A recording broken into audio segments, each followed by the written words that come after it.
Hey, Hey, Jack Sam. and Nat, Jack and Nat. I've got a Panther tattoo, and I know I'm a Cowboys supporter, but I was wondering, could I be, let into the VIP access room if that's okay? Not a chance, mate. Not a chance. Nah, no way. Not.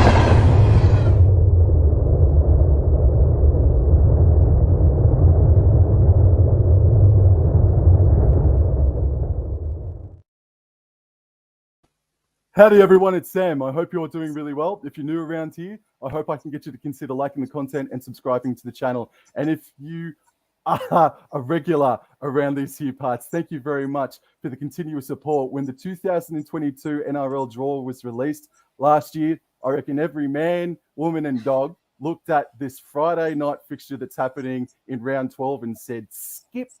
And then after round 1, everybody else again said, skip. Now, it's the biggest friggin' game of the year, everyone. Penrith Panthers versus the North Queensland Cowboys. There is so much to get into within this game. And to help me preview such an enormous occasion, I am seriously blessed. I am seriously lucky to have these two that you see before you join me to preview the contest. These guys are a part of a podcasting network called Hello Sports Friends Network that you can find on Apple and Spotify, and they are just about the biggest thing going on that in that little hub there too. So they are called the BigCatChat Podcast. Natalie Sinclair and Jack. First of all, mate, how are you, dude? How are you going? Mate, I am excellent. How are you? Oh, dude, you're coming in crystal clear. Visually, you're all good, mate. I'm so excited. And Natalie, hello. It's really nice to meet you. And how are you doing? You too. I'm wonderful. How are you doing? I'm way too excited. So just before I go any more further, I just want to go in and say hello to everybody that's joining into the chat. Hey guys, how you going? Mr. Jason Reader, always in. Ordis, Tiger, no worries, guys. Thank you all very much for tuning in. So before I go on any further, if you guys like to talk about this as well, what's happening is not only is it Indigenous Round this weekend, and there will be a dancing ceremony, a smoking ceremony as well, I'm sure, out there at Bluebet Stadium on Friday night. But it's also the conclusion to Royce Simmons' big walk. Now, as Penrith diehards, Natalie and Jack, and Natalie, I'll start with you. Have you followed Royce's walk since it started last week? Yeah, absolutely. It's quite amazing what he's doing. I think, he's such a Penrith legend, and for him to be able to get all support that he has so far has been incredible. I think his goal for fundraising was 50,000, and I think they've got up to 500,000. I could be wrong on that, but I'm pretty sure that's what I last read. So it's just amazing to see that kind of outpouring of support, and he'll finish his walk up at the game on Friday. So I can't wait to be there and see that in person because it's just so special. Oh, you're going to be there, Natalie, are you? Yeah, absolutely. Yeah, hey, wouldn't miss it. Jack, are you going to be there too, dude? Oh, yeah, I'll definitely be there. Yep. I Awesome. can't wait for it, actually. And you followed Royce's walk on social media as well, mate? Yeah, I have actually. It's with him being such a legend of the club, like everyone associated with the Panthers loves Royce. Like there's so much stuff to do with the club that is still named after him and everything because he was our first like true legend, and it just means so much to everyone involved what he's going through. And so like, I'm not sure how many dry eyes there'll be in the place when he finishes the walk. Because yeah, it's a big deal to everyone involved pretty much. It's massive. And if you'd like to donate as well, the link to Royce's Big Walk website is in the description box below. And so is the link to the Linktree for the Big Cat Chat podcast, who are now up to episode 12, but they started doing some episodes last year that I recommend that you all go check out as well, considering how well Penrith went last year towards the back our little end. surprise memento of our grand final win. Yeah, I reckon I've listened to those like 10 times each. So Yeah. got a chance to listen to it just the other day, and just one of my family members is an avid Penrith fan, so I do have a soft spot for the club as well. Yes. But yeah, it was just such a good listen into. Now, just to get you guys to for you guys to introduce yourselves to everybody out there, I'm going to show up an image, and Jack, I'd like to start with you, old mate. So I admit I chucked your name into the Google search bar. Sue me. No, Jack, check this out, man. Can you explain to the public, mate, what is doing here? What happened here? So that photo that's very recent, actually. That's about 2 weeks old. That was taken at Magic Round. I got to go onto the field and be part of the halftime entertainment in an attempt to catch bombs kicked by Preston Campbell with a KFC bucket, and every single one that I caught would be a $50 KFC voucher. Unfortunately for me, I displayed a very severe lack of catching ability in front of everyone. And the NRL decided to post a video of the other guy, the Storm fan, catching bombs and me dropping two. And so that is a screenshot of the NRL's Instagram story from that day. Yeah, it was a lot of fun. I was able to laugh it off because I pretty much had to, because everybody I went past in Brisbane that night was sledging me. I had people going up to me when I was in the Caxton that night and asking me if I'm the guy who doesn't know how to catch. So, so I was a Brisbane celebrity for the night, and I've been milking it ever since, I'll be honest, because it was really funny. Suncorp Stadium, mate, we all saw how soggy it was, but like my legs just would have gone right from underneath me, knowing that a club legend in Preston Campbell was kicking towards me. My legs just would have gone right from underneath me, mate. How did you find that, mate? Was it just absolutely surreal for you? Well, I found out that I was going to be participating about an hour and a half before it, and I stopped drinking because I wanted to be at my best. Good idea. Good plan. Good idea. And I'll be honest, I was more nervous for that than I was for the Storm game, because, I mean, I was confident we'd beat the Storm, but I was like more nervous just about, dropping the ball a bunch of times. And Preston was actually a really big help, because we were down in the tunnel for about 10 minutes before we went out, and he was giving us some advice on how to catch the ball properly and everything using the bucket. Turns out I didn't listen to it very well. But no, it was good. He really helped ease any nerves, and he was such a nice guy. Like, he is, I would say, easily the nicest footy player I've ever met. And so that just helped make it all surreal. And then when you walk out there, like, everyone who's been to Suncorp knows it's huge. Like, from ground level, it feels like you've got skyscrapers around you. That place is massive. I don't understand how footy players do it. Like, that's not for me. I've never been there myself, Jack, and I hope to get there in 2023 for sure, man. Now, Natalie, I'd like to ask you a question and show a photo to the public, because you're standing next to a gentleman that I rate as he's one of my favorite players ever.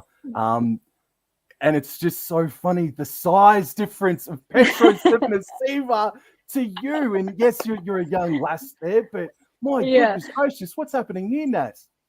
Oh, yes. This day was one of the best days. I think it was the first time I ever went to a fan day.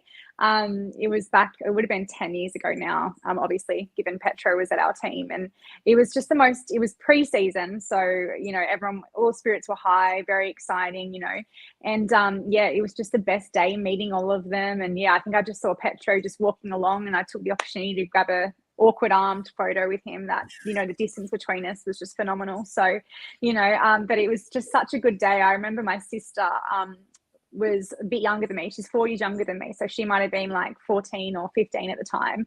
And she was crying every time she'd meet somebody that she really liked. So it was just such a nice, sweet day. And it's just, I've got all these photos from it, and it's just funny now looking back on it to where we are now. So, because we weren't very successful back then. So it's really nice having those memories. And Mr. Lukey Lewis was a part of that squad if Petro Yep. Siva was there too. Yeah, we eh? had, it was like Lachlan Coote and Michael Gordon and like that kind of era. Michael Jennings was there.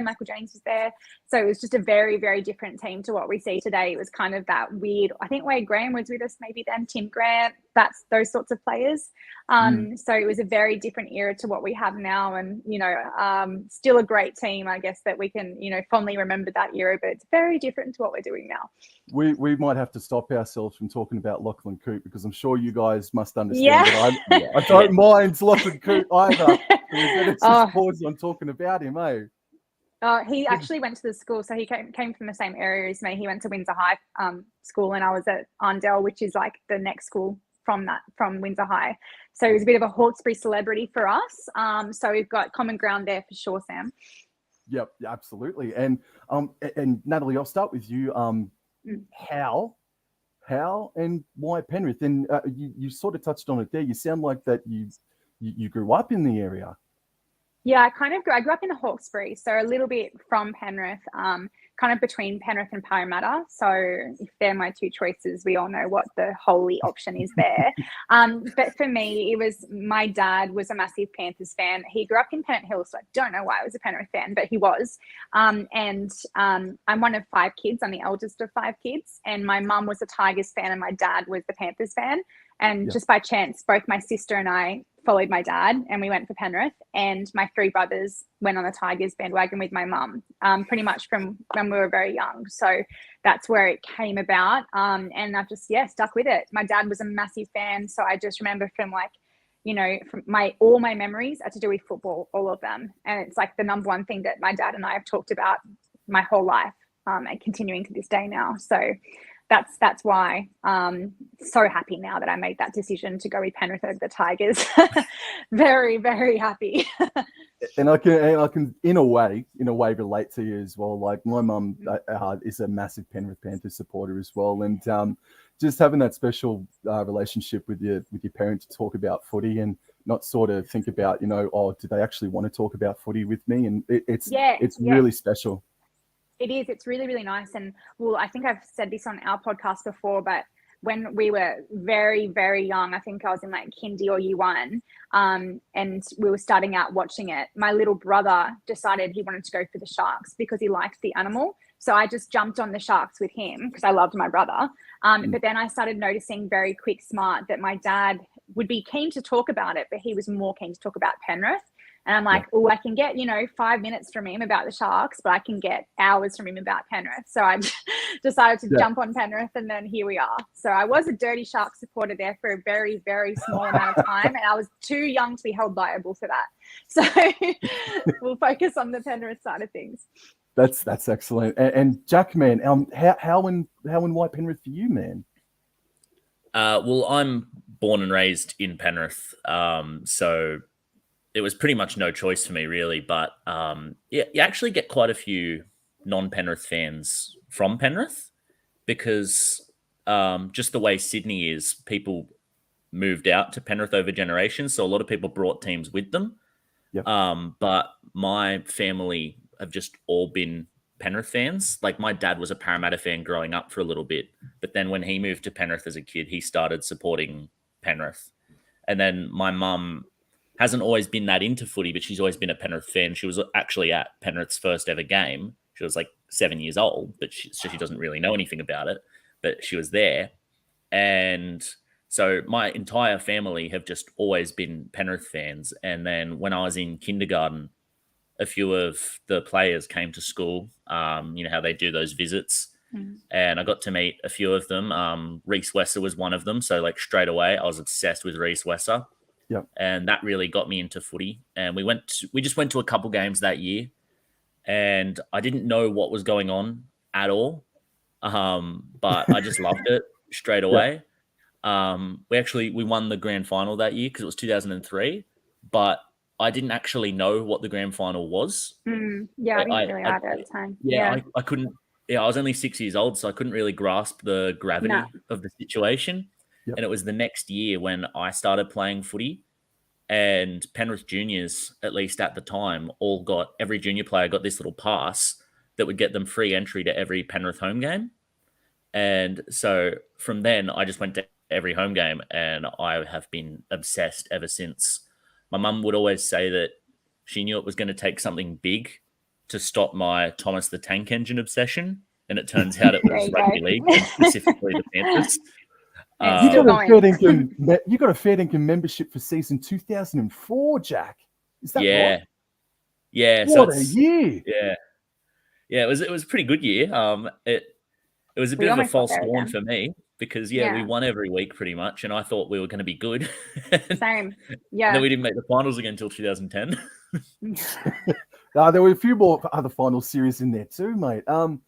Thank you so much. I always enjoyed like hearing the origins of everybody. Choosing why they barracked for XYZ club sort of thing.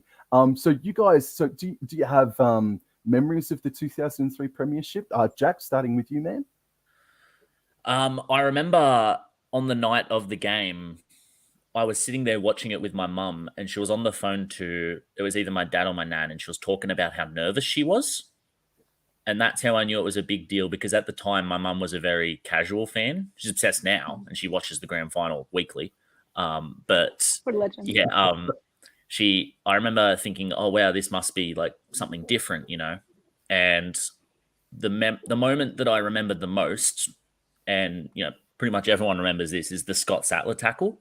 Mm. Yep. And when I played footy the next year, I was obsessed with tackling people around the legs because it was a legs tackle that Sattler did. And so, like, I used to pretend that I was Scott Sattler when I would play footy in my first year. Yeah. And I'll be honest, I'd avoid running with the ball. I just liked making tackles. And I used to think like, oh, that's what I'll do and everything. And then I actually met Scott and John Sattler that year. They were at the same ground that I was playing at, watching, I think, Scott's son play maybe. And Scott had played the night before for the Tigers. And my dad was like, oh, we watched the game last night, mate. And he's like, oh, the Tigers game. We're like, no, the grand final. Because we had it on tape, I remember. And so I used to like rewind the VCR and watch the tackle over and over and over again. And that was like the grand final memory that like stuck with me. Yep. And yeah.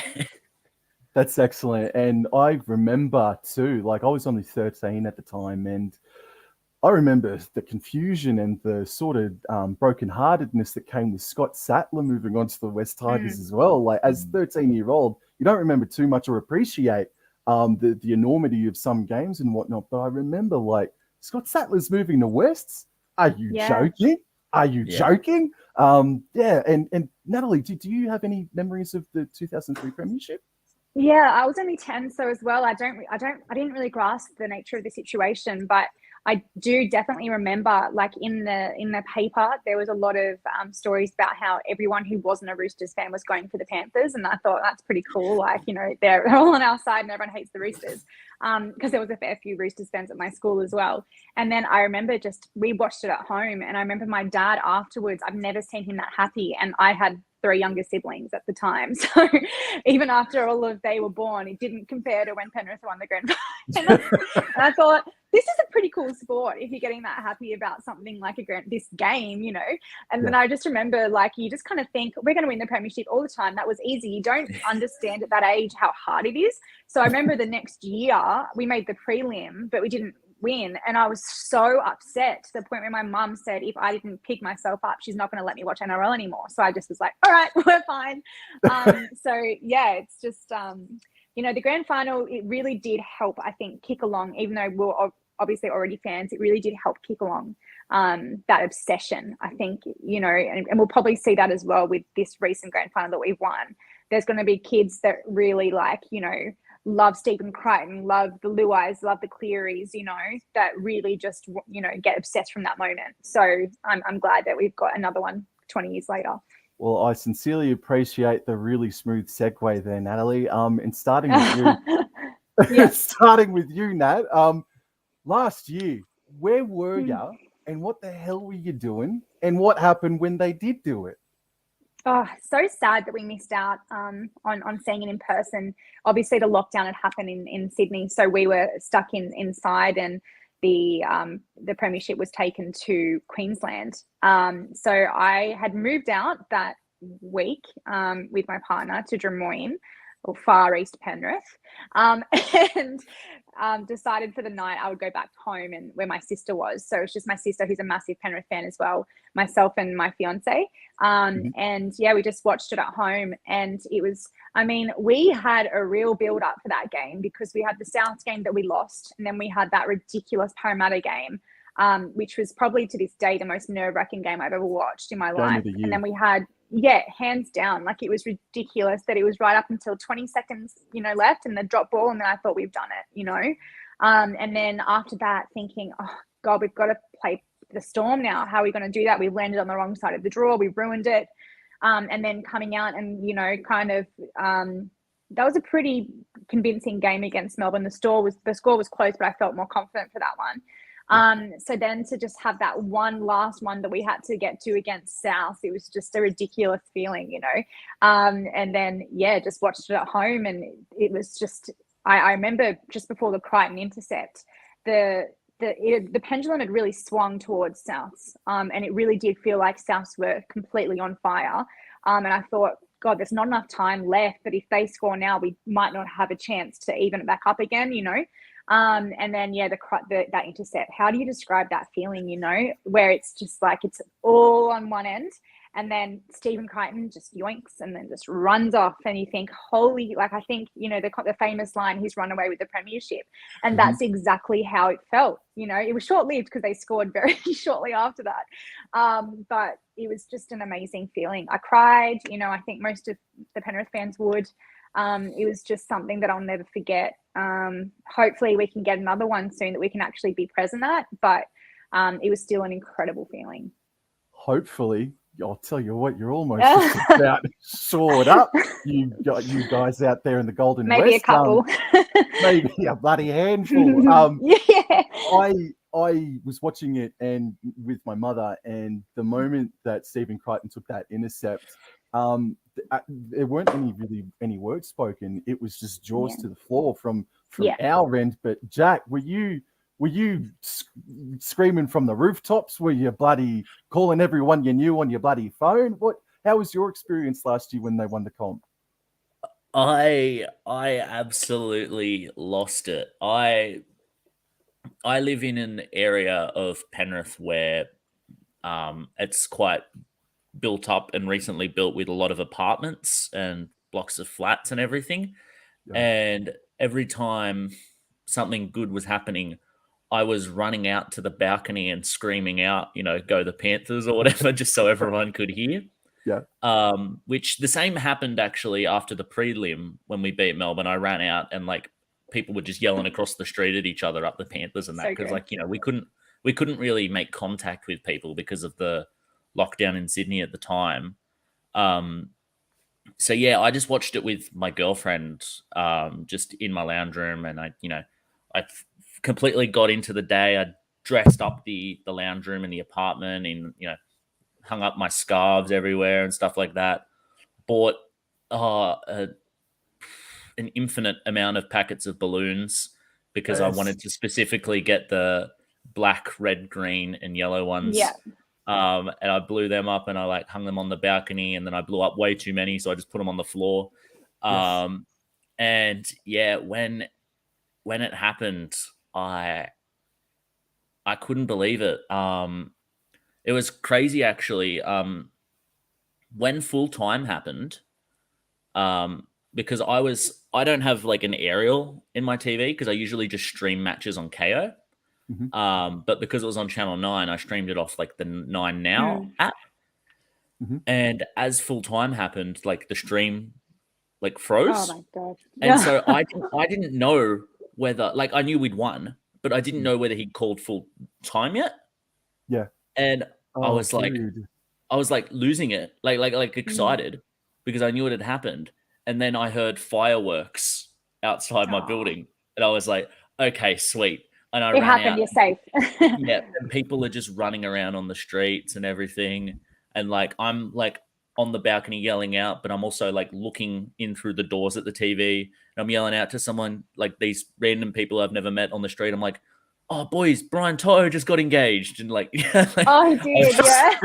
I was just so excited about everything. And then I went for a late night picnic in the park because picnics were legal at the time, going by lockdown laws. Which with a few of my mates, because we obeyed the law. There was just an issue of there was a couple thousand other people that decided to go for a picnic in the same spot. What's it there? What? Yeah, so there was a heavy police presence, but just to keep us off the road, basically, as because all the cars were going through, and that was great. Like we're just out on the street, like outside the stadium for hours, and just screaming out, go the Panthers and stuff, and high fiving randoms and everything, and that was like the most surreal moment I've ever experienced. And then I went home and was very sick because I was too nervous to eat, but I wasn't too nervous to drink. So, dude, there were no strangers in Penrith for about a week. No, yeah, for sure. Everyone just was smooth as ice, man, with everyone. And boy, howdy, Penrith did lose their collective minds very well. Like they get the gold medal for victory dances and stuff. That's for sure. Now I want to move. Thank you very much for the stories, by the way, guys. And if you're new around here, if you're just tuning in, I'm hanging out with Natalie Sinclair and Jack Martin of the BigCatChat Podcast. Link is in the description box below to their Linktree, where you can go check out all their episodes as well. And Royce Simmons' big walk is coming to a conclusion this Friday night. And the link to the donation link description is in the description box below. Now, I want to ask the next question. And I'm a bit of a stadium nut, a bit of a stadium geek, as it were. Panthers' new jungle, Natalie and Jack. And Jack, I'd like to start with you, mate. Now, admittedly, this is something that you've already touched on, and I'd love for you to explain it more in detail if you can, mate. And I'll pop up this image right now. The old scoreboard. Now, I've listened to you in the past going on about the scoreboard, mate. The new digs out there at Penrith is going to start construction next year for the 2023 season and 24 season. Panthers will be away. Jack, how would you like to see the Panthers' new digs? What kind of design would you like to see in the scoreboard, mate? Would you like to see that return? Well, yes. I actually have, in my head, I spend way too much time thinking about this. I'm a bit of a stadium geek as well. Thinking about exactly how I would like the stadium to be. Like, I've already come up with names for all the stands in my head and everything. Jack Martin, Natalie Sinclair. Yeah, of course. Yeah, we've got the Big Cat Chat. We do. Corporate box,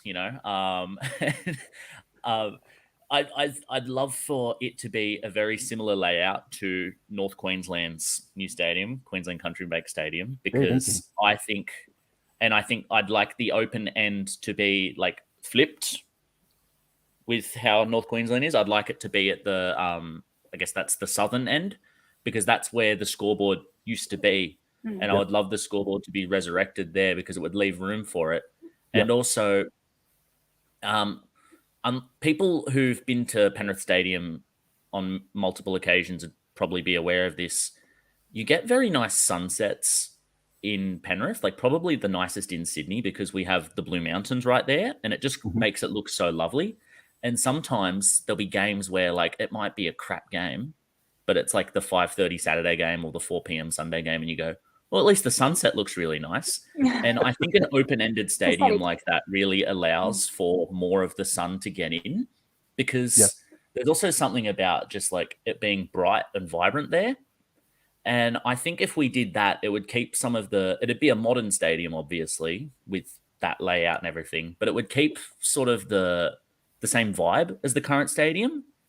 That, it's not this soulless concrete, jungle. And the scoreboard itself, I feel would bring a lot of the character into the stadium, because I think we're going to have a very similar advantage to what North Queensland had, where it's purely our stadium. So it doesn't have to be neutral and generic, because there won't be multiple teams playing there. Because I love CommBank Stadium where Parramatta play. It's beautiful. but sometimes I feel like it could do a little bit more to look like the Eels, but that's because like 20,000 different sporting teams play there. Yeah. So Yeah, I agreed. feel like we've got to make an effort to make it known that this is Penrith's stadium. Jack, man, in me studying, me research leading up to tonight, man, I saw that there was a old article, and it sort of indicated in 2013 the works or the sort of the push to get a brand new Panthers stadium was underway, and around that time it was mentioned that the stadium could potentially have a roof, a closed roof, man. And I'll ask you, Jack, first, and then Natalie. Jack, man, if this stadium came with a roof, mate, how would you feel about that, bro? That's one I have thought about, and I'm not sure. You know, like I feel like it'd be pretty cool because it'd make it unique, but I'm not sure if it'd fit in with like Penrith. And you were just talking about the golden. Penrith. You were just talking about the golden sunsets as well, mate. Yeah, sort of thing. Like it'd be all right for the fact that early season games it's really hot here, and then in winter it's really cold here because we're right next to the river. So it'd probably help with that element. But I'm really not sure. Yeah, I'd have to see a design of it to really know whether I'd like it, and then even then, still, I'd probably have to be like sat down in the stadium to work out whether I'd like it. Yeah. Thank you, man. And Natalie, have you thought about any designs and how you'd like to see it? Do you agree with Jack, and do you agree with the notion of potential roof? I strongly anti-roof. Definitely don't want a roof.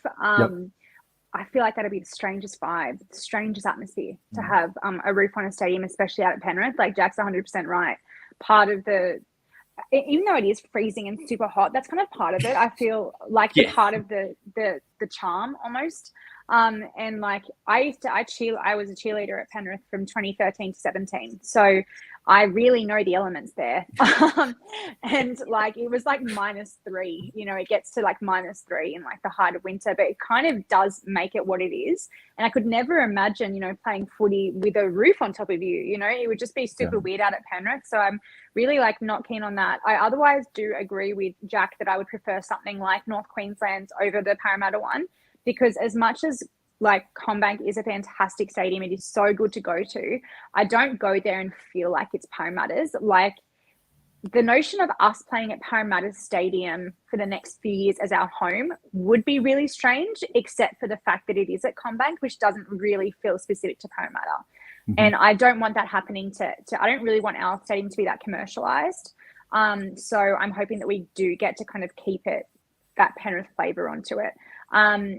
So yeah, I think I love North Queensland Stadium. I think it's really cool. Like the way they've done it is pretty much perfect, and it's something that I really think we should look at modeling ours off, because I think it's a similar vibe with each team. You know, we're really like in Townsville, it's all Cowboys. It's very much like Cowboy centric, and you know, it's part of like the team is part of the town, and that's definitely the case with Penrith as well. So I would want the stadium to reflect that.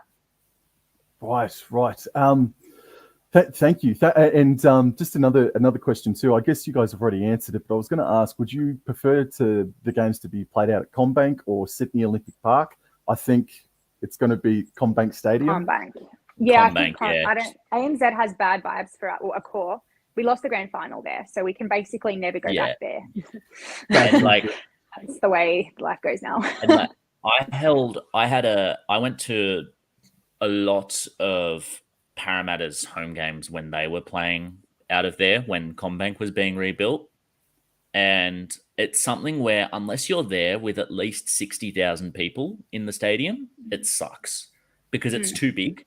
And I actually am of the opinion that club teams shouldn't really play there, because I think it should be saved for events, because it sort of loses its like feel a bit when you're there and there's only 9,000 people in an 80,000 seater stadium. And also CommBank's just closer for us. So for those reasons, I'd prefer CommBank, even though it is the home of our biggest rival. And just to like evolve from that as well, just very briefly, like the Bulldogs playing out at Belmore Oval this Sunday. They at the moment should be playing at Belmore every single fortnight, not out at Sydney Olympic Park. So that definitely would prefer CommBank over ANZ Stadium, as it were. Now, I would like to very much move into the last question before we get stuck into the meat of the matter. And starting with you, Natalie, please. I've never really had a conversation with a Penrith Panthers fan and asked them about the era that Gus Gould went out west and did his thing.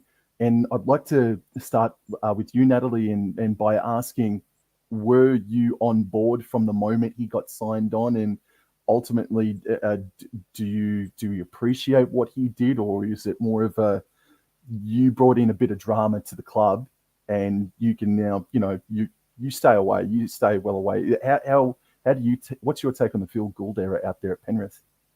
I incredibly appreciate Phil Gould for what he did at Penrith. Whilst, the years that he was there probably won't be looked back as our most successful, they were our rebuilding years. And before he got there, we were in such a dire strait off the field and on the field. We hadn't made finals for a couple of years. It just, like, players, really high profile players were leaving left, right and center. It didn't feel like it was a place where anyone wanted to be. And then he came and he put this little plan in and he gave us a little bit of hope. And off the field, I think he really transformed things, although I'm not too sure about all the details with that. But I really do think he completely, he did save Penrith.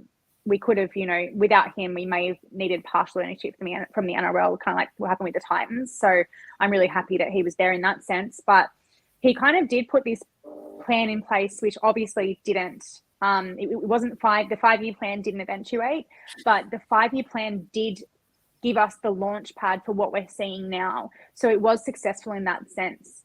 Probably the worst, I guess, times that I was thinking, Gus, what are you doing, was probably the Ivan being sacked situation, because I really didn't think that Ivan should have been sacked at that time.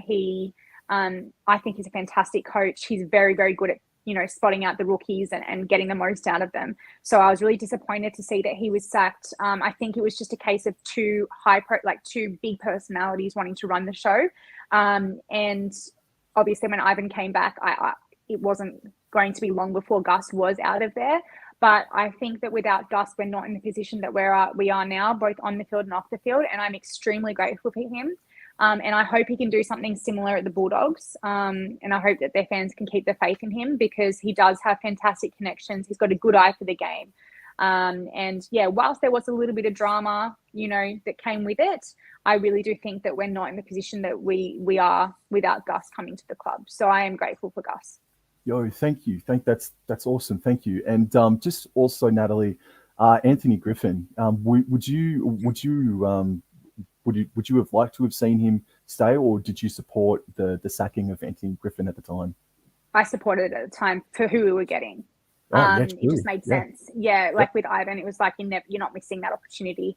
With Gus, there was a few problems that arose under him, which I think we're kind of seeing with other teams as well, in that personality-wise, he just doesn't seem to get along with a few of the players, which kind of causes a bit of drama there as well. And whilst I think at the time we were fourth, we kind of had been hanging around there for a while and we weren't really getting to the next step. And unless you want to be perennially fourth, you do sometimes need to get someone to bring you to the premiers that we are now. So I did support it at the time, and looking back on it, 100% the right move. No Ivan, no premiership. Yeah, and Jack, man, what was your take of Anthony Griffin getting the chop at the time, man? I'll be honest, I was never 100% on board for Anthony Griffin being our coach, because I was similarly annoyed that Ivan Cleary got sacked, because I thought it was ridiculously harsh and I thought it was the wrong decision. And I've always thought Gus made a mistake there, despite being a massive fan of what Gus actually did for our club. And so I was always a bit with Anthony Griffin. I thought he was going to get rid of Peter Wallace, because he got rid of Peter Wallace when he was at Brisbane, and I was going to be unhappy about that. Wow. Then I was unhappy with him making Matt Moylan captain. Yeah, that was a debacle. Yeah. And we were making the finals, but the issue was we weren't playing that entertaining a brand of footy, and our defense wasn't that good. And it was that we would go down by 14 points every week, and then the players would seemingly ignore Anthony Griffin's game plan for the second half and would just throw it to Kickout, who would score every time. And it was clear that I thought that we had reached our ceiling with Griffin being a week 2 finals team. Yep. But I was also, my first reaction to Griffin being sacked was being annoyed, though, because I'd seen us build up so much under Ivan Cleary and then throw it all away to go for a new coach. And I thought we were going to be doing that again. Yep. But I'm just so glad that we made the right decisions with what we did next with getting Ivan back. Because it doesn't get spoken about very often, but Gus actually agreed a deal with Wayne Bennett for him to become the Penrith coach. Yeah. But the Penrith board, and specifically our CEO, Brian Fletcher, did a deal with Ivan Cleary without consulting Gus, which is a pretty big indicator that it was time for Gus to leave because he wasn't involved in that process at all. It was one or the other. But yeah. And like, I've got a feeling that if Wayne Bennett came in, we might have won a comp in our first season. Like, he's one of the greatest coaches of all time. But I don't think there's the longevity that we have now, where I don't think Wayne would still be there. I don't think Gus would still be there because I think those two would have, like, I think they would have clashed too often. And yeah, I don't think we would have had what we have at the moment, where we have a premiership winning coach and him and his son, who's the captain and our best player, both being locked down to 5-year extensions. Mm-hmm. And so I think we could have had a ring, but I think we would have been in a much more precarious situation than we are now. Because at the moment, I have no worries about our future. Whereas I might have thought we were still building, or I might have been worried about our future had things gone slightly differently. So I was really annoyed when, Griffin got sacked, but then I was happy with the decisions we made following up on that. And Jack, so at that, do you agree with Natalie in supporting and reflecting positively back on Phil Gould? Oh yeah, I'm a massive Gus fan. I don't think I'm pretty sure our club probably wouldn't exist anymore. Not the way it is Gus, anyway. Yeah, because it was that bad. The banks were about to foreclose on the club, and Gus, with his connections and stuff, was able to secure a loan from the Packer family. And that amongst his actual knowledge of the game and his ability to bring in smart signings in a transitioning period where we signed Tyrone Peachy after he'd played one game for the Sharks and stuff like that. There were signings like that I don't know if we would have made with a less astute mind in charge of running the football club.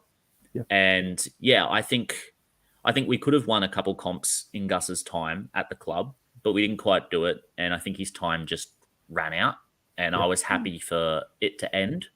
But nevertheless, I loved Gus, and I've met him a few times, and he's always been a very nice man as well. So, and I guess you need a bit of luck to go your way into winning a premiership. And it's just like, in hindsight now, didn't have luck on his side throughout that entire tenure, but gee whiz, he forged such a platform for out west. And they are the giants that have woken. They've always been labelled as the sleeping giants of grassroots footy and junior development, and they're absolutely roaring at the moment, absolutely killing it out there at the Golden West, and that's a large part to Mr. Phil Gould.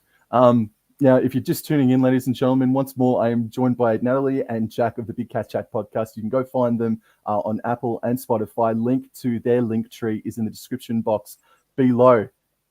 The time has come. The time has come, guys. Guys, this Friday night, it is arguably the game of the year. The Penrith Panthers, first place, hosting equals second North Queensland Cowboys out at Bluebet Stadium. The Cowboys are coming into the game at $4 to the Penrith Panthers, well inside $1.20. And Jack, man, I'm going to bring up the Panthers team list, man. Can you please take us just the left-hand side of the column, 1 down through to 13, please, man? Yep. So at fullback, we have Dylan Edwards.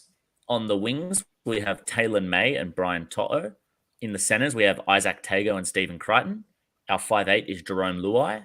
our halfback and co-captain, Nathan Cleary. Our props are Moses Leota and James Fisher-Harris. Our hooker is Apisai Coruscant.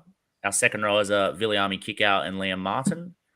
And our lock and our other co-captain is Isaiah Yeo. And Natalie, can you please take us through the right-hand side of the team list that was announced today by Ivan Cleary? Yep, so our bench is Mitchell Kenny, Scott Sorensen, Spencer Leniu, and Jamin Salmon. And then our reserves are Robert Jennings, Chris Smith, Jermaine Hopgood, Sean O'Sullivan, Matt Eisenhuth, Sonny Luke, and Charlie Staines. I'm just going to punt out for Raz and Robert for tipping against me. I'm joking. No, just reading those smart people. Just taking the mick. Now, Cowboys team news. Scott Drinkwater is our fullback. The wingers, Hamiso Tabuai-Fidow and Murray Taulagi. Valentine Holmes, Peter Hiku are our centre combination. Tom Dearden, Chad Townsend, the halves. Jordan McLean, Ruben Cotter, the front row with Reece Robson in at hooker. Tom Gilbert, Jeremiah Nanai, and Cohen Hess, the back row. And the interchange bench reads Jake Granville, Hylam Lukey, Jermaine Tonoa Brown, and Griffin Neem with the 18th man, Taniela Sadrugu. And if you're unfamiliar with who Taniela Sadrugu is, he's a off-season recruit from Fiji, and he can play in the second row. And that is a gentleman that I really want to see play, because he also played in the Fiji Sevens or Fiji Nines in the Olympics. So he has got some talent that I would love to see. And we need all the friggin' talent and help we can get, because the Cowboys are going down to the bloody Golden West. Now, in my opinion, guys, I'd love to get your opinion on this too. I'm going to show you guys a photo, and this is the man that we need to stop at all costs if we want to beat you guys on Friday night. Dylan Edwards. Yep, that is absolutely true. He's our favourite. He is absolutely smashing it. Kick return meters, number one. Winning that with a plum. Run meters, 2,306 meters, first in the comp. All runs, 222. Then you look in the post-contact meters. Now, unfortunately, Jason Taumalolo is not playing in this contest. But have a look at Dylan Edwards there in fourth position, and look at the big giants around him. Payne Haas, Taumalolo, Fanua Blake, and Talakai. And Dylan Edwards is doing his thing in there at fourth position. Dylan Edwards said, "Y'all aren't respecting me enough. I'll make yous respect me." Did he ever? Jack, I'll start with you, please, man, and then to Natalie. Jack, Dylan Edwards, man, he should be in the lead for Dally M, in my opinion. I think he's been outstanding this year. Yep, I 100% agree with you. I'm going to make my answer quick because he is Nat's favourite ever player. But the work he does for our team is so underrated. People don't understand when they watch Penrith, they think that our fullback should be playing like every other fullback in the comp. But he has a different skill set to every other fullback in the comp. And he does his role that has been designed for him. And he does it perfectly. And he does it better than any other fullback could.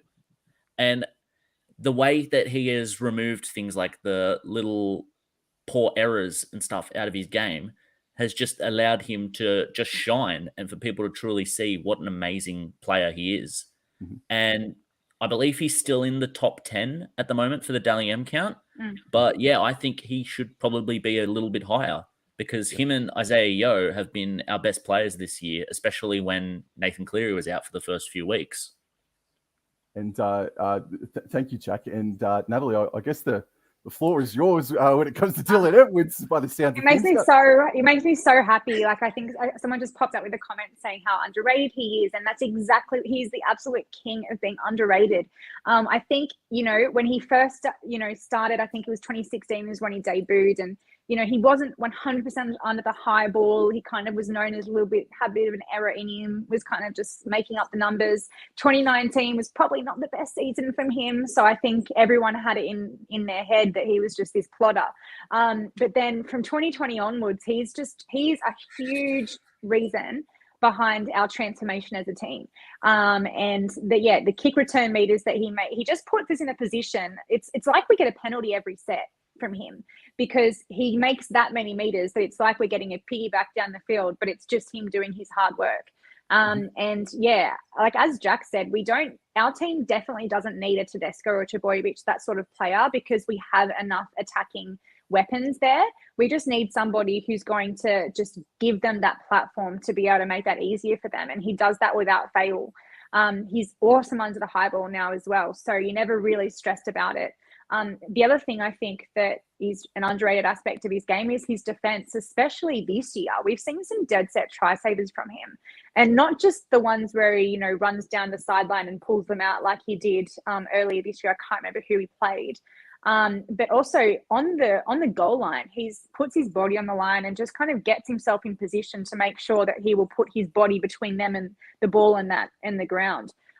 So yeah, look, Edwards he's our unassuming fullback that people are starting to take notice of, which makes me feel very vindicated. So yeah, good luck stopping him. I don't think anybody can. He won a grand final with a broken foot. So you beat me to it. Fair dinkum, Jack. Yeah. Hey, buddy. When Natalie talks about Dylan Edwards, you can feel the energy, can't you, mate? Can you hear her voice lift for it? Yeah. Several octaves, bro. Yeah. Now I want. Yeah. No, I saw his 2019 season, but just he was young. He's still so young. But boy, howdy, he has. Gee whiz, he is just so safe. Like I wish I could use a better word, but fair dinkum, he's that good. Now I would like to talk to you about two Penrith players that are in really good touch, but they're not going to be there 4 years next year. And Natalie, I'd like to start off with you. Api Coruscant and Viliami Kikau. Now, thank you very much for pinching Kikau from North Queensland, by the way, and all the way back. Thank you very much. Never forgive. And Kikau, I think he's having his best year to date. I've always been a fan of him. And Api Coruscant, I just think, besides the odd off-field drama or two, I think he can't do any wrong on the field. I think he's just super, super consistent. Now, stepping in my opinion, and this is the question: would I be right in saying that filling the void next year of Api Coruscant and Viliami Kikau is Scott Sorensen and Mitch Kenny to take over? I think that I think Scotty will be probably the role for Kikau, unless we start thinking about debuting some players. I really love Mav Gaia. And I think that he would play a similar role to Kikau. I don't know if it's too early for him to be considered to be in that position right now, but I think he could play a similar big-bodied ball runner. He's creative. He still seems to be kind of agile, even though he's so big, which is similar to Kikau. And then in terms of the hooking role, it will be Mitch Kenny or Sonny Luke. So Sonny's gotten a few goes this year, but he seems to have trailed off in terms of what Ivan wants to do with him. We love Mitch Kenny. We love Mitch Kenny from the podcast. Like, his head is a little symbol for Big Cat Chat. It's right there on Jack's shirt. Like, we love Mitch Kenny. Do I think that Mitch Kenny is a long-term hooker that can replace Api Coruscant? Probably not. I think that Sonny Luke would probably be a better option in that sense. I do like Mitch off the bench. I like him in that kind of roaming role that he's playing at the moment. I think he's very valuable for that. I think it's a big drop off to go from Uppy to Mitch. So I think that's just kind of like something that we're going to have to iron out. Maybe even through the origin period when we've got a few players out, it'd be interesting to kind of just debut some people, have a look and see what's going on, see who kind of takes to the role a bit. But that's going to be a big question for our off season next year. And just and Kikau and Api Coruscant, what have you made of both of their seasons this year, Nat? Oh, you were 100% right in saying that it's Kikau's best season yet. I'm so proud of Kikau because I think that for the past couple of years, he's had that overrated tag. He's been known for a bit of an error, kind of loves to throw the ball at the ground and do these offloads that just don't come off.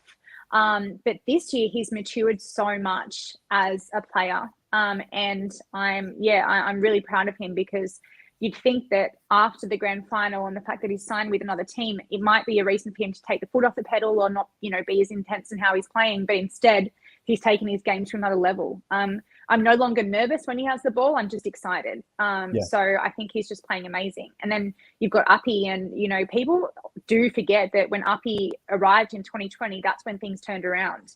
And I think his role at hooker was a big missing piece to the puzzle, because you do need that service to the halves. You can have the best halves in the world, but if you don't have a good hooker, they're kind of not going to be as effective. So him providing that missing piece of the puzzle was huge for our premiership years and our grand final years. As we said, we don't love him off the field, but in terms of on the field, he really can do no wrong. So that's a huge, huge gap, and he's a good get for the Tigers, as is Kikau for the Dogs. Yeah, I do think Api Koroisau super consistent. Jack, man, would you agree with Natalie as far as maybe using Maverick Gaia instead of Scott Sorensen in the starting second row position? And Mitch Kenny, do you see him as the starting hooker or Sonny Luke? And just to round it off as well, just your thoughts on Api Koroisau and Viliami Kikau's season so far, man. Yeah, well, it's interesting because I think that second row position is really open for someone to grab. Like, Scott Sorensen is playing unbelievable footy at the moment, and he's been such a good signing. I'm just not sure whether it will be his spot or someone like Maverick Guy's spot next year, or Preston Ricky, who we have, who's Jordan Ricky's younger brother, who he's been playing very well for us in New South Wales Cup as well. We have a lot of good young edge forward options, and Scott has been so good at his role off the bench that I'm not sure whether you change that and whether you start him. The way he comes on and will fill in any of the, like, either left or right edge, and sometimes at prop as well, and just do a fantastic job. I think it's such an underrated aspect of what makes our team very good at the moment. And then we have Jamin Salmon, who comes off the bench and plays a little bit of second row, but I don't think that is a long-term option for us. I think he's actually there as a utility back, but he's built up a bit so that he can play second row, so they just use him anyway. And then, with the hooking situation, I truly believe that based on stylistically, Sonny Luke is a much more similar player to Api Koroisau than Mitch Kenny is. And that's why I believe that he should be given every opportunity to prove himself to be worthy of the starting hooker, because Sonny Luke has been in the Penrith system for years, except for 1 year away at the Tigers.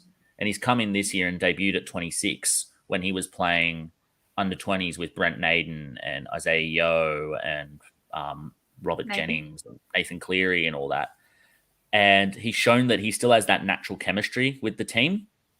And he is an excellent player. And Mitch's role, Mitch kind of seems to me like a middle forward who never grew into being a middle forward.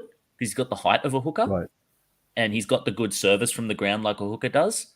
And so I think you'll notice as well that a lot of the time when Mitch comes onto the field, Appy actually stays out there. And Mitch basically plays as a prop or a lock, but jumps in at dummy half if the ball's on his side of the field to take the pressure off Appy from having to make those extra meters and get there for it. And so I think that Mitch would probably be best to stay in that role. And I'm guessing he knows that because he's only recently re-signed with the club. And I think he's just another excellent part of our team that's very underrated. But I believe that Sonny should get the role. But on Appy and Viliami leaving, that's especially the last few weeks as well. It's been really evident how good those two players are. Like, I agree that Viliami, this has been the best year of his career. Like, I know that 2018 was his breakout year and he was fantastic and everything, and he was doing all those flashy plays. But this year he seems to have perfected all of those 1%ers that you need from a good back rower.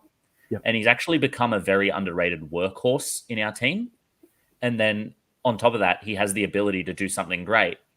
And I think people just get fixated on the errors because he does have those in his game, but that's because he tries things. And when you're a team that's going to get a lot of opportunities like Penrith, you're going to take a lot of chances and you're probably going to make a few more errors. And there were quite a few Bulldogs fans who were seemingly annoyed at them signing Kickow when it got announced. Well, when the picture leaked, but he would be their best player if he was playing right now, and he would improve their team out of sight.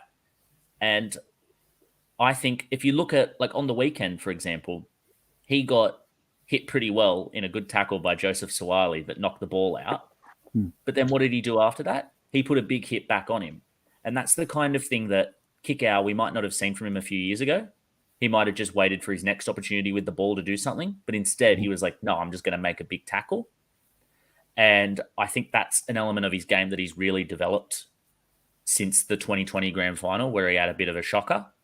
And yeah, I think he's going to be a massive miss, but he'll be easier to replace than Coruscant, I believe. Coruscant, I think he is neck and neck with Harry Grant for the best hooker in the game. He is incredible. He is just about the smartest hooker. He is the craftiest with his little running plays and everything. Just because he's not as rapid as Damien Cook, he's actually a smarter runner than him, and he picks his opportunities better. Because sometimes you see with someone like Cook, when he gets out, he just runs for the sake of it sometimes if there's no pass on, and he doesn't really look around and have the right options. Where Appy has this ability, probably because he's played a bit of halves as well, to sort of duck under arms and stuff like that and look for a pass and everything. And I'd say the part of his game that someone like Harry Grant has over him is probably like the kicking game. But in terms of his influence on our play, he's going to be such a massive miss.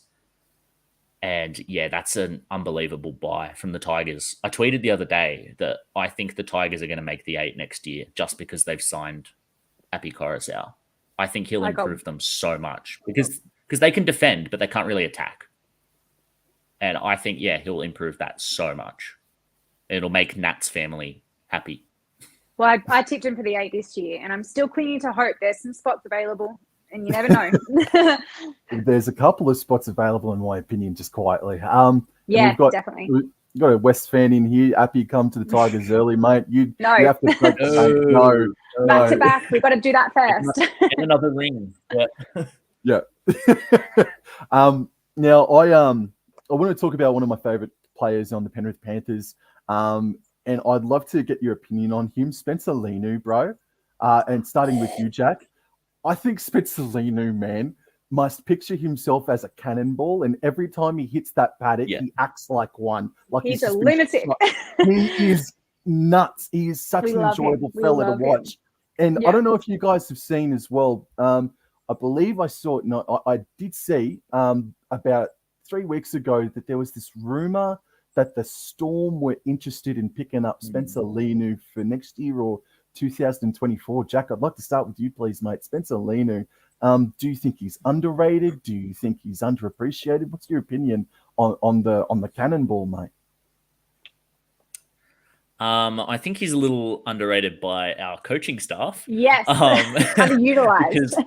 Yes, he is a fantastic player, and you're right. He's just this ball of aggression that goes out there, and he not only tackles angry, but he runs angry. Yeah. Like, it's something that I remember we used to see it when Marty Tapau first came into grade, where he would just like. It seemed like he was angrier than he should be when he's playing, with the way he would fend off players and the way he would charge into players and stuff like that. And he has that about him. And he's part of that group that all came through at the same time, like him and Stephen Crichton and all that. And I knew that he was going to be a special player, given the way that he absolutely dominated in the younger grades. And then when he came on for his debut, I remember the first thing he did was he absolutely dominated Gallen in a tackle. And that's a pretty decent first play to make in the NRL.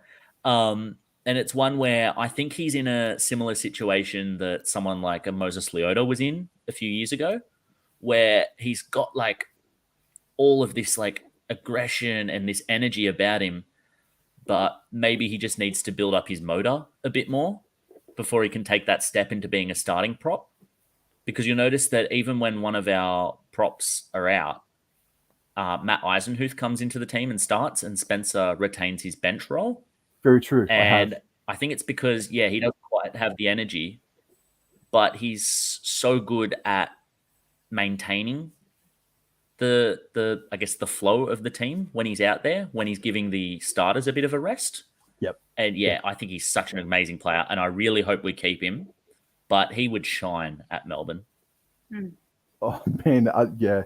And Natalie, Spencer Leniu, was he as impactful for you when he made his debut, when he first came onto the scene, as it was for Jack? Yeah, 100%. And again, like the number one thing that came into my head when you said, is he underrated? I thought, no, he's just underutilized in our team. Sometimes Ivan, we love him as a coach to death, but sometimes he does, I don't see where he's coming from with certain players. I didn't see where he was coming from for 5 years with Tyrone May. And now I don't see where he's coming from with Spencer. So yeah, he kind of just, sometimes you've got these players that are playing out of their skin, but they won't get minutes from Ivan, and Spencer is one of them. But I just, he comes onto the field and he scores a try more often than not, pretty much straight away. He's just, he's crazy. I think I saw a meme or something like that comparing him to the Tasmanian Devil cartoon, that he just like literally comes on chaotic, crazy man, just does everything. That's him. And I mean, I know I wouldn't want to come up against Spencer. He would terrify me. He's a crazy person. Like him and Liam Martin, the looks in their eyes sometimes, I'm like, what are you guys doing? Anyway, but we love it, So I think that he is a phenomenal player who I wish had more minutes at our team, and maybe through Origin he might get a bit more of a go. But, even when Moses got injured this year, as Jack said, it was Matt Eisenhuth who got more of a go. I kind of thought that was going to be Spencer's breakout for the team, but apparently not. So look, if Melbourne would appreciate him more and he would kind of develop into the player that we know he can be there, I wish all the best for him there, but he would be a big loss. And he'd be one of those players that would go on and absolutely tear up at Melbourne, and we'd be so upset watching it. So, whatever's best for him, but I would love it if he was to stay at Penrith. For sure. And I'm going to bring up the Penrith team list again, because I'd like to get your opinions on the team that could be edited, or that will be edited, I should say, for State of Origin by the end of the week. It is going. You talked about debuts before, Nat. There's going to be a couple. There's going to be a couple there next has week. To be. Yeah. So starting with you, Natalie. Do you think Stephen Crichton will get the pip? I think he will for sure. I think they'd be crazy not to, mainly for the fact that the man has absolutely shown that he is the big game player. He is probably one of the top 5 clutch big game players that comes to my mind in the entire NRL. And through our final series last year, in the Melbourne game, the Parramatta game, and obviously the grand final, it was Stephen Crichton who was the point of difference. So I think he's definitely shown that he can lift for those big games, and I think that would be insane not to pick him. And I do think as well, the obvious answer of the Penrith combination, which really worked well for us last year in Origin, will be something that's going to pop Stephen over the line there. So I think we'll be without, Stephen, Jerome, Nathan, Liam Martin, Isaiah Yeo, Brian To'o, maybe Uppy if he's an 18th man. I don't think he'll be picked at hooker. I think it's going, especially after the debacle last year, I think it'll be Damien Cook. But that's 6 or 7 that will be without. I'll tell you what, if Uppy didn't break that trust with Brad Fittler last year, he'd be straight in at number 9, because I think Damien Cook, while he hasn't been terrible, he is well below himself. He is out of form, isn't he? And Jack, so I'll bring up the team list once more. I look at Crichton, I think To'o, Luai, Cleary, there's 4. You've got Api Coruscant potentially as your 18th man, Liam Martin as well, Isaiah Yeo.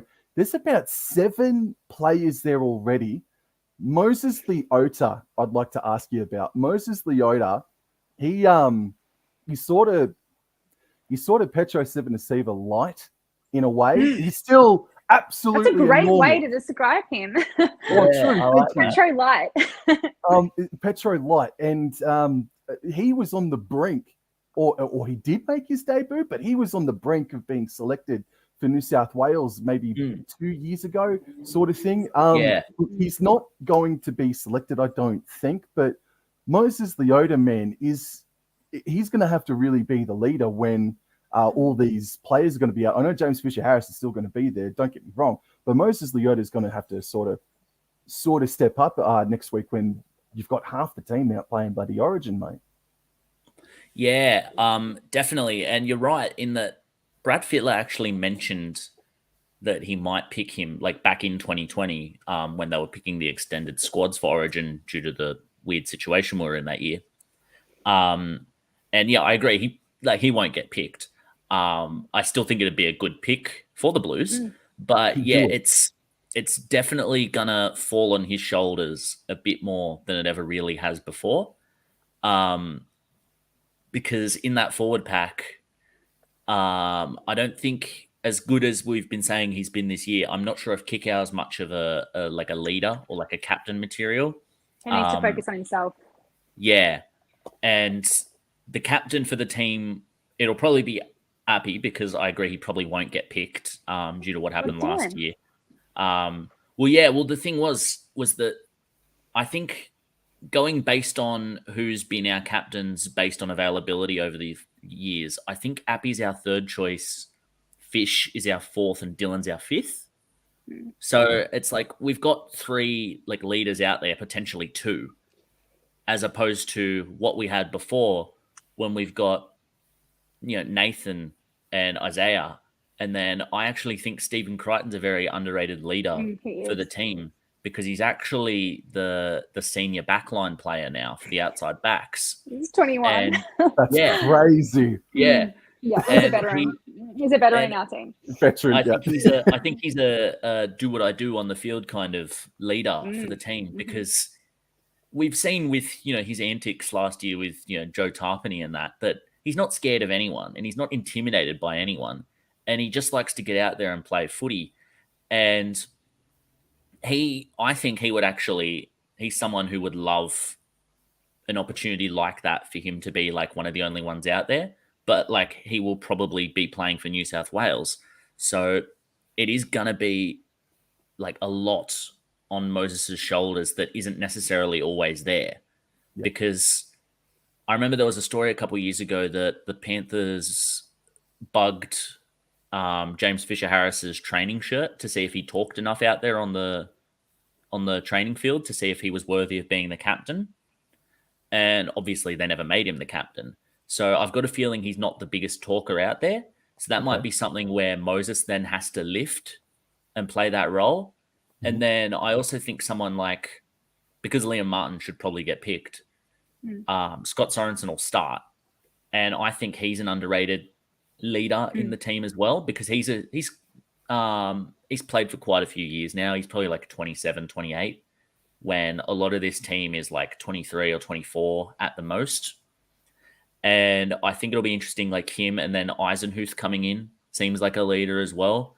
Yep. So it'll be very, very, interesting to see who does take up those roles, because that's, I think, such a big aspect of what we're going to be missing, because we've got this next man up mentality where everyone's a good player, but you don't want anyone to be overawed by the occasion. And we clearly were last year for the Tigers game. You're right. Yeah, you definitely were last year, man. Now I'd like to sort of go on to the other side of the fence, if you don't mind, and start talking about the opposition now. So here are some things, right? So this is the first time since round 1, 2021, that Panthers and Cowboys have come head to head. We're talking about 14 odd months since the last clash between these two sides. So it's been a long time coming. Also, it could be wet weather football, for God's sake, on Friday night too, just quietly, which is a massive shame. Also, this is why it's so exciting too. First versus equal second. It's two, in my opinion, it's two of the best defenses coming head to head this Friday night. Are you joking? I couldn't believe I would. I can't believe I'm saying that about North Queensland, considering the 2021 year that we freaking had. And also, this pit, and this is why the wet weather factor is going to be so interesting too, is that these two feature in the top three, Parramatta being number one, that complete the most, that complete their sets the best. This really could be game of the year. This could be a very, very high quality game of footy. And by the way, I've bought me ticket. I'm going. So first round's on me, Natalie and Jack, if I get the opportunity Nice. Oh, to see us up there. Love So that. first Yeah, round on me, guys. No worries. I might get myself a bloody coffee first of all. that's a good idea. Yes, Yeah. it probably might be very chilly. Now, Yeah. now this is one more thing that I'd like to mention as well. So I think for the Cowboys to win, Chad Townsend and Tom Dearden need to kick the stitching out of the ball because you look to Penrith Panthers' only loss this season, and Parramatta kicked for a total of 897 meters, right? Yeah. Okay. And Penrith, they were restricted to only 479 meters. We need to kick them to death. We need to limit Dylan Edwards, the Terminator, to as little run meters as possible to get yous. And also, Parramatta offloaded 17 times to Penrith's 8. Now, those little stats that I just said, they're a bit over the shop. You've got to be pretty much perfect to beat Penrith. But I think the way North Queensland have proven, I think the way that Cowboys have played, especially since Parramatta, they do complete well. Their defense is seriously good. I think it's something like over the 6 wins, they've only been scored on once. They've only had 4 points scored on them once over 6 weeks. I really appreciate you guys letting me dribble on about my club, by the way. You deserve it right now. You deserve it. They're amazing. 100%. Yeah. No, thank you. So it's a shame that Kyle Felter's not playing as well, because he has what I also find interesting as well is the back five for both clubs are immense. The back five for Penrith, they get out of trouble for you really well. The best in the competition. Cowboys, though, Kyle Felt, man, coming out of trouble, maybe 8 times out of 10 in the matches that he's played this year, has finished on top of the running meters for the Cowboys. So for him not to be playing this game is a massive loss. So I'd like to ask you guys, North Queensland Cowboys, what's your overall opinion? And I'd like to start with you, Jack. What's your overall opinion of North Queensland Cowboys season so far? And who are some threats that you really want to zone in on and try to lock down this Friday night? Well, I think the Cowboys have done a very good job of making me look like an idiot because I tipped them to come last. Rookie. Yeah, Wow. but like I'm happy for them to make me look like that because they not only play very good footy, but it's also very attractive footy, I think, as well. I think a lot of your players are very similar stylistically to Penrith, and I think that's why it's going to be the game of the year so far. I think it's going to be what everyone thought Penrith Melbourne was going to be. I think your team, you're right about the back five, and I actually think Murray Tuilagi should be picked for Queensland. Like there's all this talk about Selwyn Cobbo, but I think him and Coates, are the best options for the wing for Queensland because they have both been incredible, and especially if you can keep the combination with Valentine Holmes going, because he'll probably get picked at centre. I think they have been so good at seemingly just not caring about who the opposition is, just going out and playing their game. And I think that's a very good sign that they're a team that play without fear. And I think that this is definitely, like, I know we have literally lost a game this year, but I think this is the most dangerous game for us so far this year because everyone knows how Parramatta plays against the top two. You know, they lift for those games. They don't quite lift for the Cowboys. Top two. They're not the top two anymore. Top two is Penrith and Cowboys. we know how the Eels lift for the Panthers and the once great Storm. But the Cowboys, I think this is our most dangerous game of the year. I remember we were a bit nervous for the Broncos game.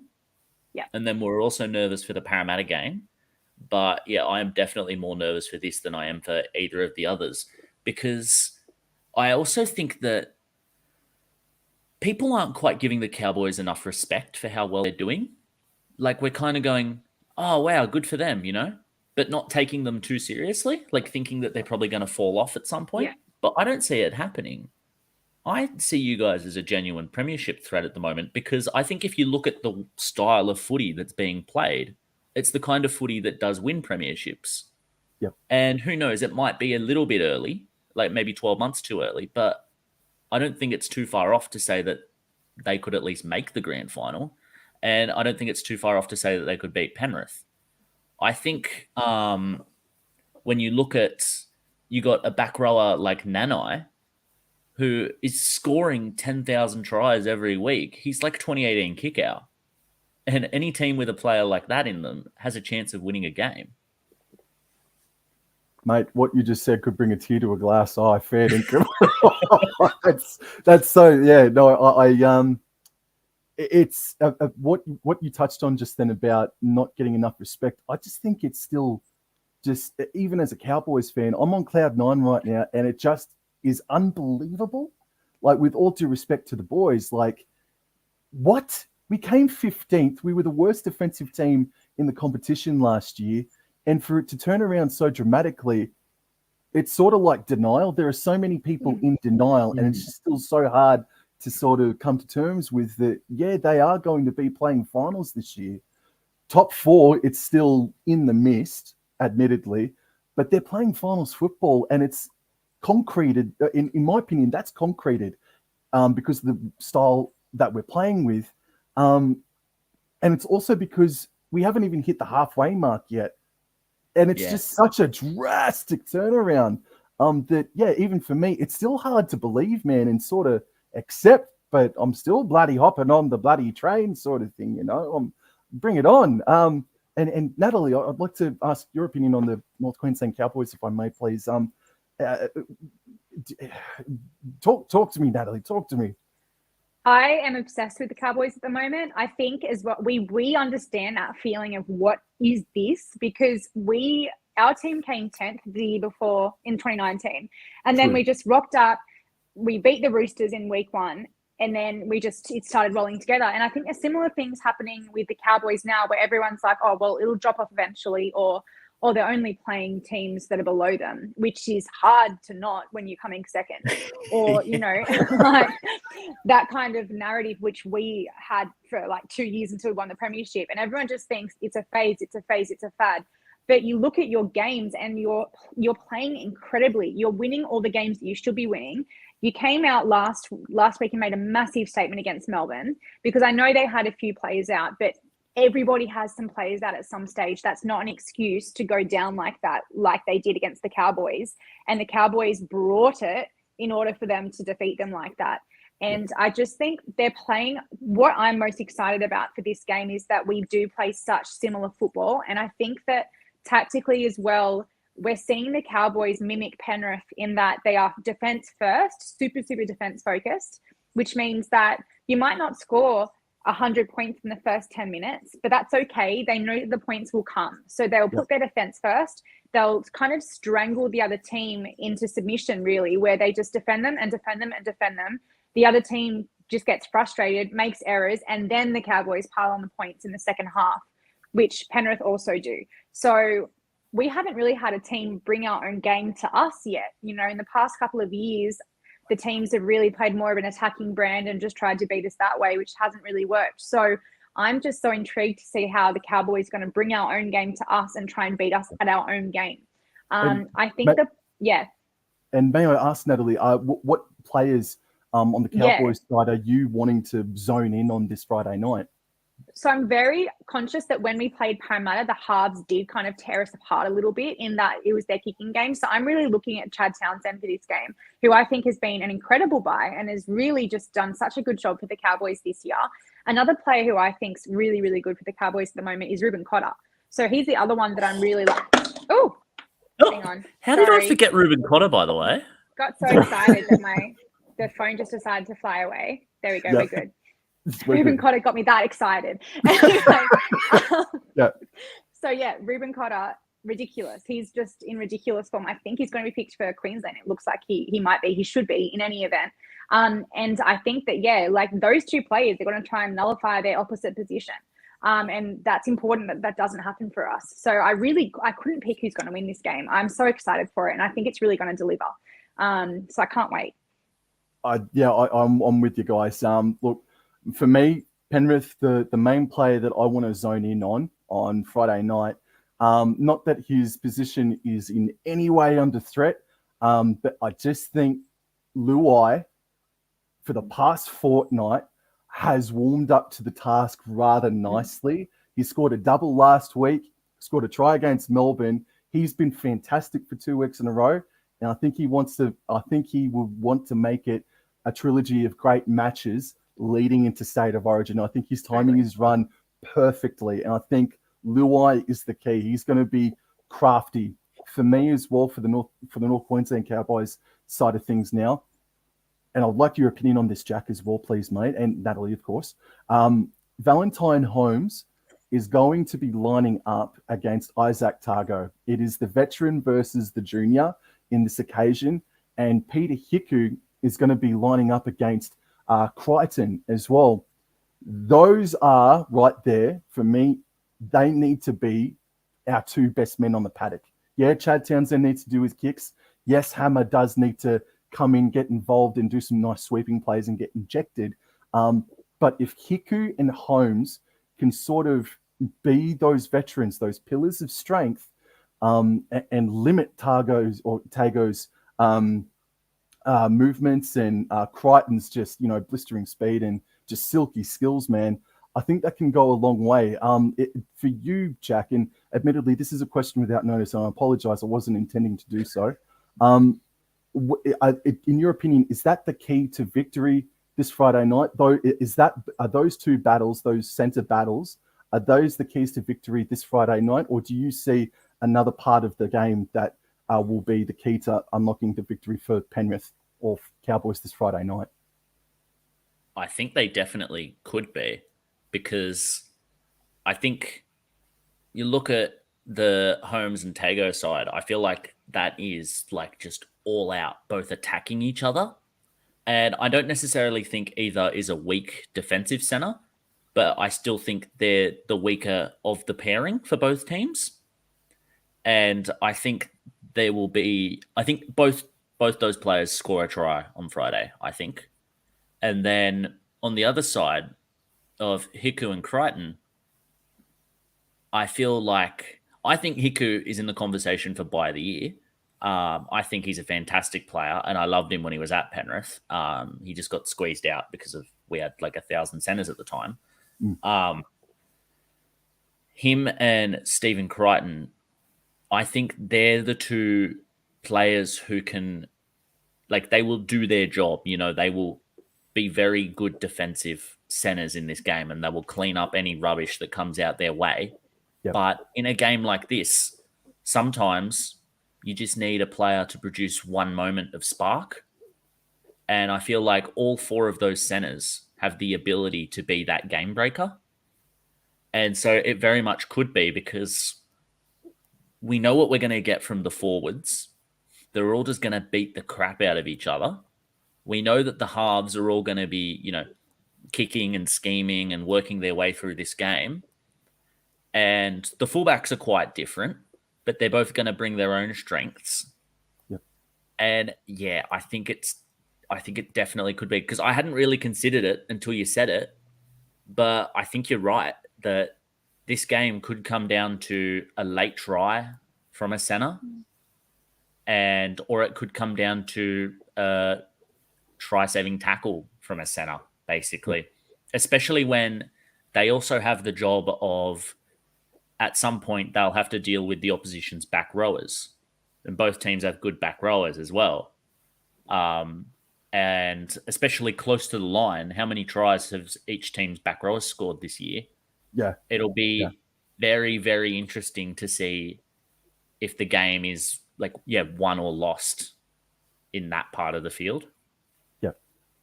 And I think you touched on Nanai there, Jack, that look, he's sleeping over people to get the tries and whatnot. Yeah. He's lining up against Viliami Kickout this weekend. You ain't going to be jumping over the top of Viliami Kickout to score your try. But But I will say this though, I rewatched just by happenstance, the 2021 preliminary final between Melbourne and Penrith last year.